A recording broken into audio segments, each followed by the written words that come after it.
Hi there. In this video, we will continue our discussion about the fraud in the cyberspace. And before I go into this video, I would like to highlight the key points I presented in the previous video. When we start talking about fraud in the cyberspace, we say the key element in the cyberspace that we use the computer either as a subject or an object or a symbol or even a target for our crimes. So the computer here and the online communications are playing a vital role in this type of crime. And we can get the attack either from inside the company or outside the company. From inside the company, which we call it insider tradings, where the employees or the executive management, they might have access or privilege to find the database and to manipulate the database.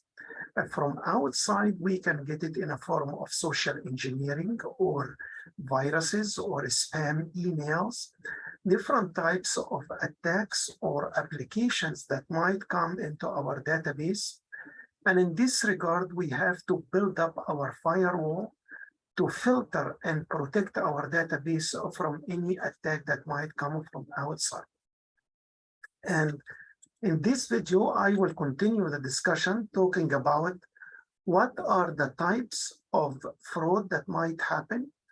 First, we need to talk about the e-commerce. What are the kind of businesses that might be running electronically?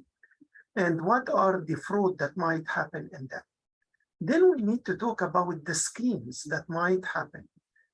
How the old kind of fraud that we have discussed in the previous chapter happen in the cyberspace.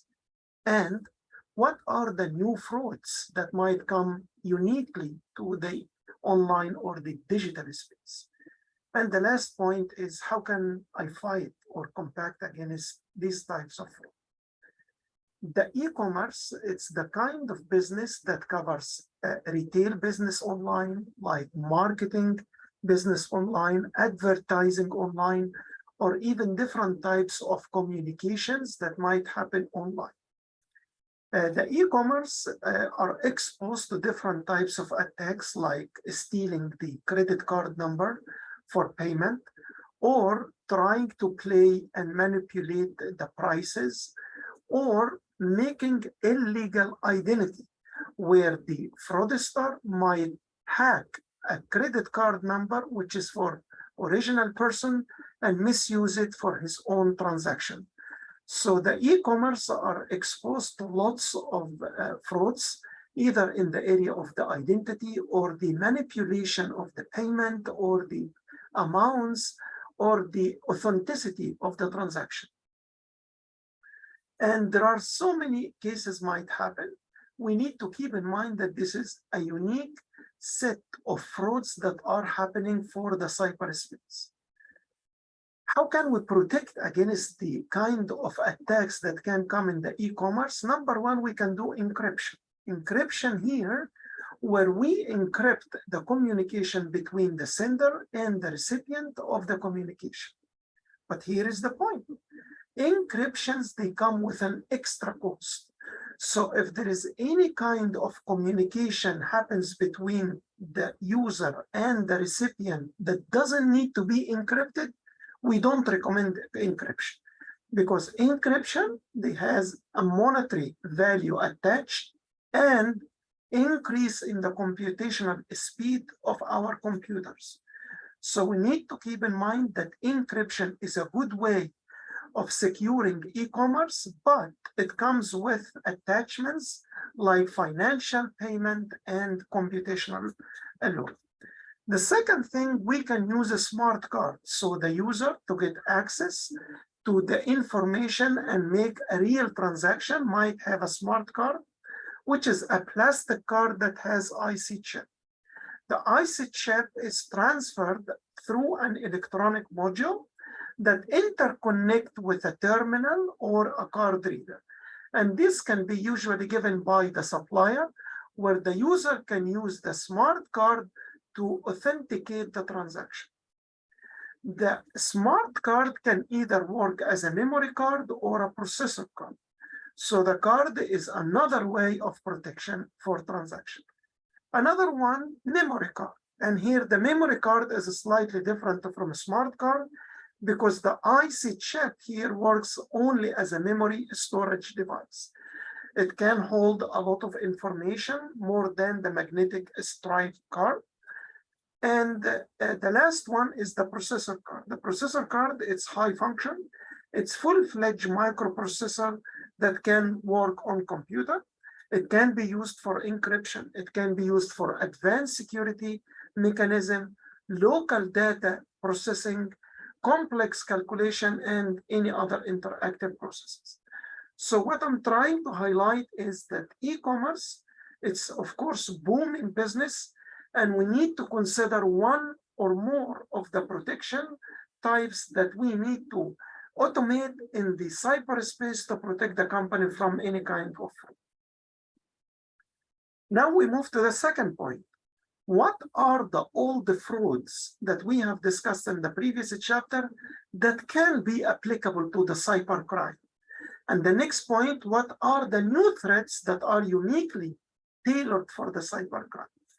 As you can see here on the list, one of all the frauds that we can, every now and then we get this kind of advertising that how can we become a millionaire in 6 months? These kind of frauds that happens in real world come into the cyberspace, where we can get some kind of like YouTube advertising or some kind of emails is stimulating our interest on how we can make a lot of passive income or security trading on the internet, which can give us, like lots of income in a short period. This is one of all the frauds that widely spread online. The other one, which we discuss it, whether Ponzi scheme or pyramid schemes, and this very popular, where the new investors, they give their money to the original organizer of the scheme, and from this money, we pay the high return to the old investors. So in fact, the old investors, they take the lot of profit, but the new investors, they pay their money for nothing. And sooner or later, the pyramid scheme or Ponzi scheme will be discovered, and then the whole organization will collapse. And this is one of all the frauds that came into cyberspace. The third one, foreign trust. What do I mean by foreign trust? Usually the fraudster will announce investment in a foreign trust company outside the local jurisdiction. And usually they pick a country that doesn't have taxes.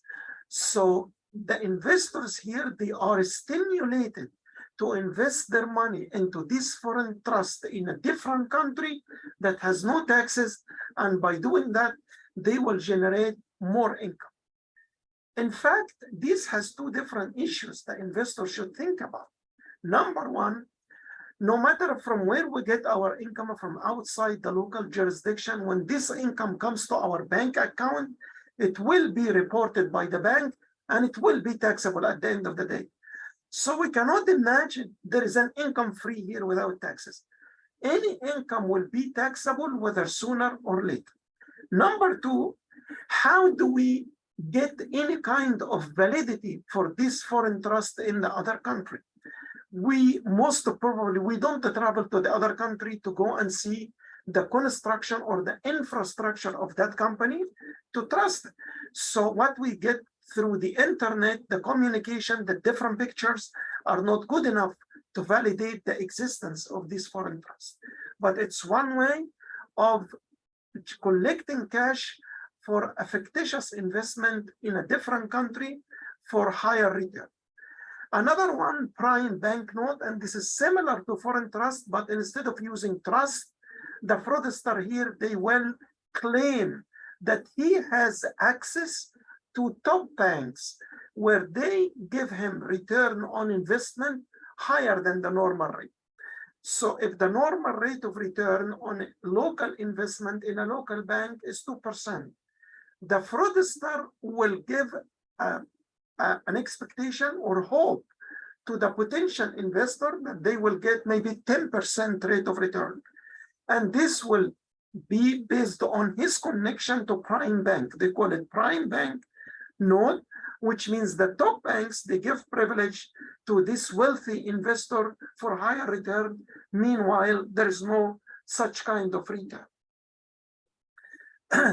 And this will be a tool for the fraudster to encourage the potential investor to invest in this prime bank node.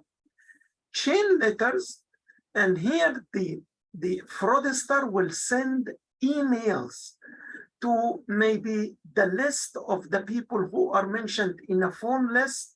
Somehow he gets their email address and send them emails for some kind of event, and they have to respond to these emails. Some people, they don't respond, and some they respond. So for those who don't respond, he will send a reminder, and then he send another reminder, and then he will try to threaten those people that if they don't respond within certain period, there will be a penalty on them. And since people, they don't make penalty, he will send them like a legal claim online to pay such amount. And later on, he will send other email to say that to give the people peace of mind, he will ask for a small donation or a small payment to resolve this issue. So here the fraudster or the suspect will keep sending a lot, or let me say, a chain of emails that ends up by asking for some donation and giving them peace of mind. This chain of letters is a good fraud case on cyberspace. Investment and fraud securities, where the broker promise or give fake promises to the potential investors that if they invest in this kind of security, they get high return. And once they buy the security, he will try to manipulate the price to give them potential return, but later on the price of these shares will go down and they will lose their investment. So these are the different types of frauds that they happen in real world and they happen in cyberspace as well. The new threats here that happens in cyberspace, modern hijacking, where the person can get access to the database or the networking and then start to ask for ransomware. The spamming, which we get it usually like junk of emails, and most of the companies now, they have a firewall that send all this spam email to the spam folder. So spam email is just generating emails that might have different fake promises or unrealistic threats that might ask the person to respond to these emails. And through the response, then social engineering might come out. Counterfeit check scams. And here, the person might sell an expensive product on the internet, and here the fraudster somehow might get an access to original check from his company and then manipulate the check and then show the victim that he has a check to pay for this expensive item. And he will mail the check to the victim as an evidence that he will buy this item. And let me say it could be like jewelry or diamond and so on. And then the victim will keep waiting for the check to come through the mail. And once he gets the check, but before, of course, the fraudster will estimate the time of delivery and the time of cashing the check.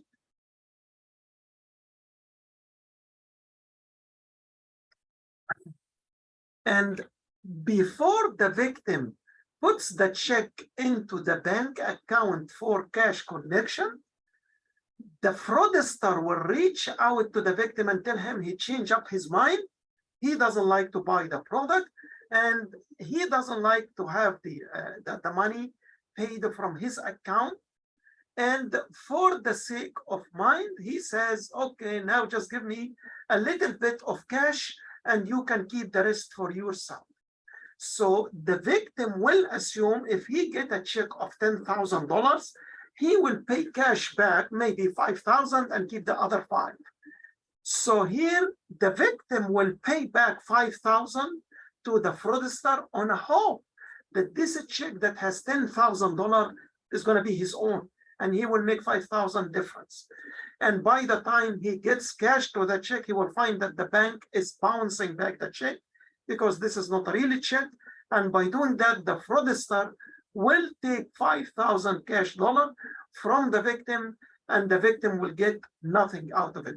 So this one, we call it counterfeit check scams, where the fraudster will send a fake check and in return take back some real money. Phishing here, where a person gets a fictitious email from an authorized person on the company. Like good example in my case, so many times I get emails coming as if from the dean asking for my personal contact. And this is a good example of phishing, where a person gets access to my dean's email, and through his email start to send these emails to the people in the school here asking for their contact details. This is phishing. Spear phishing, if it comes from official department in the organization asking for some information, like email comes from the HR department to all the organization. Here it's targeting certain individuals or all the companies in the all the employees in the company. Farming, where the hijacker or the fraudster will play with the DNS of a website and try to change the traffic of all the communication between the people and that website, so that the traffic comes to a fictitious website that he created, where people might enter their emails and username, and by doing that, the fraudster will get access to their credentials.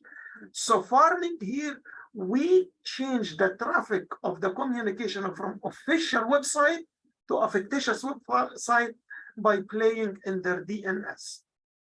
Internet auction fraud, where we might see some announcement about auction, which is not realistic.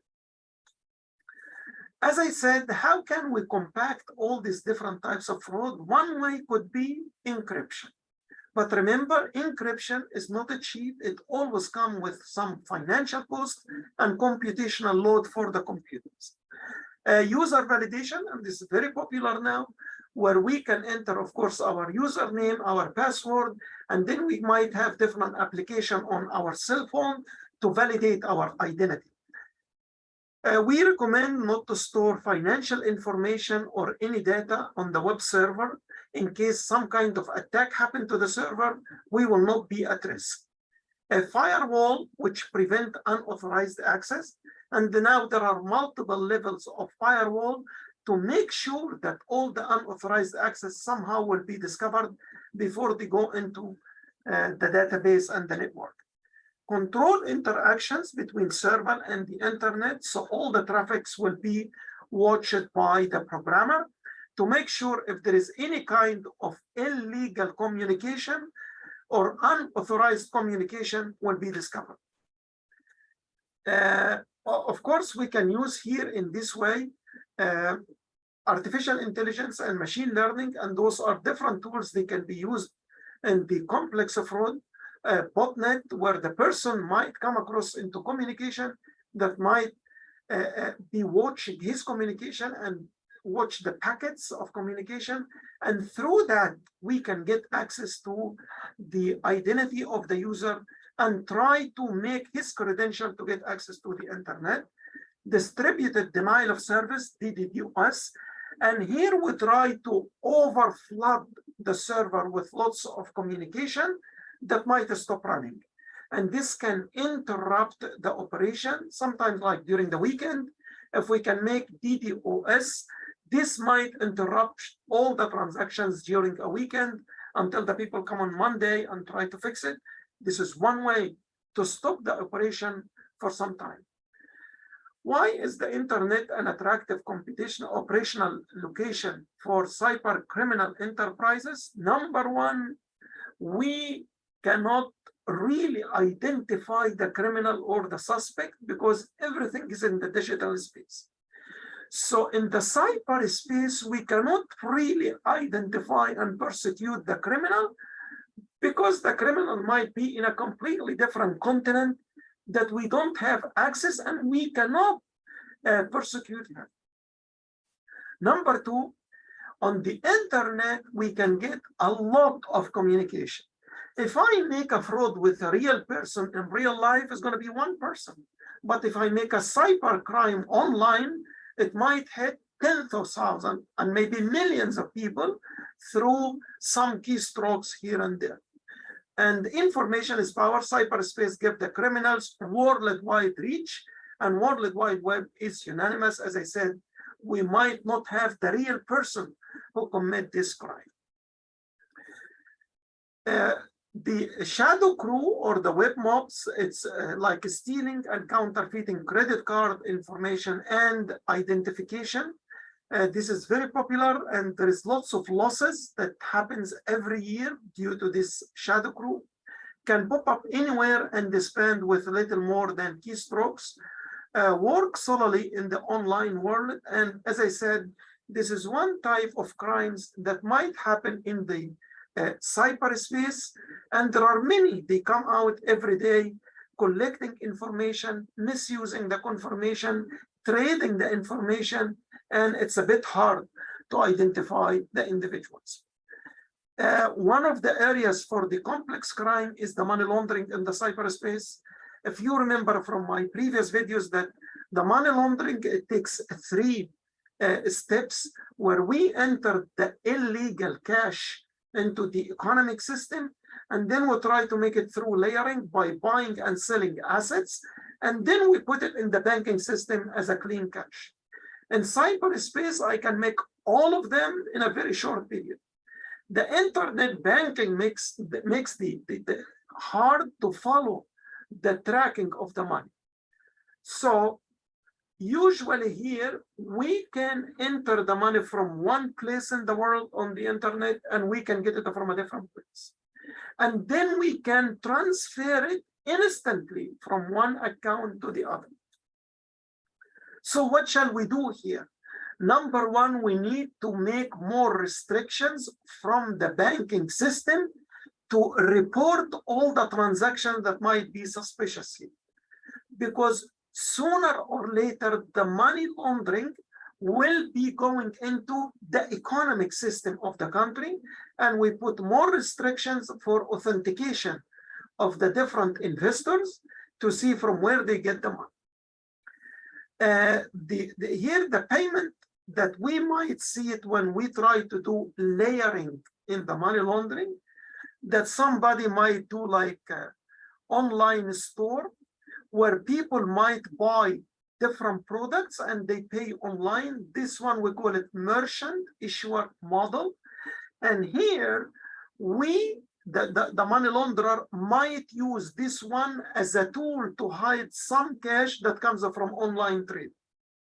Bank issuer model and non-bank issuer model, where the person might use the online banking system to transfer the money in either small amounts below the threshold to avoid any kind of inspections, or among the family members to make sure that the money is not coming from one individual, but it goes from different people. A peer-to-peer model, and here one company is making transactions with another company, and this could be one way. As I said, the money laundering can go into the cyberspace in a very easy way. And because of that, we have to put some restrictions like here, identify and reduce the ability to make unanimous transactions. We have to check the identity of the individual who made the transactions, the source of the money, and how it will be transferred and deposited into the bank. We have to follow the whole transactions.